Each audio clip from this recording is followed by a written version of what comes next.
Hi, I'm Dr. Edward Chauvin coming to you in the third of 4 videos on the parasympathetic exercises called Hummingbirds that get you out of sympathetic dominance into the heal, digest, and rest mode.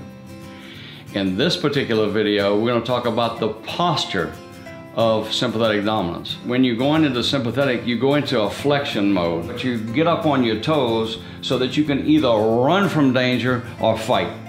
Now that up on your toes action is the contraction of the soleus muscle, and the soleus muscle is the #1 fight-flight muscle of the body. As a matter of fact, it is called the second heart by a lot of doctors because it pumps as much blood up to the heart as the heart pumps down to that muscle.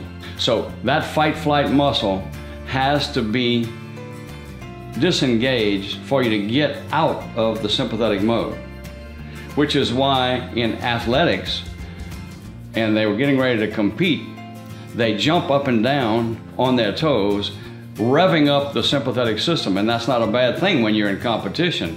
But when the body's trying to heal, you need to disengage that to go into parasympathetic, because it is the healing portion of your nervous system that we need then. So we take blocks and put them under the front of the feet and bend the knees over the ankles. That disengages that muscle and stretches it, turning off or deactivating the strongest sympathetic muscle of the body. The second part of posture is, instead of going into fight-flight, into the anterior head translation, we need to go back with the trunk and the neck into extension.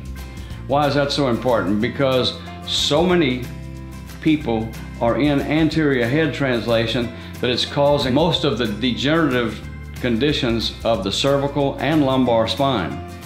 If you change that posture into the healing posture, you go from a flexion mode into an extension of the head and trunk and the arms and shoulders back, and disengaging the soleus muscle at the same time. This puts you into the posture of parasympathetic, which is the heal, digest, and rest mode. Now, by going into this posture, you're taking pressure and stress off the discs of the neck and the disc of the lower back as well.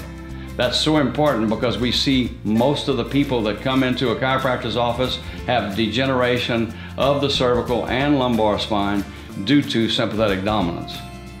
So it's just one of the factors in this video that we're talking about, is you have to change that posture.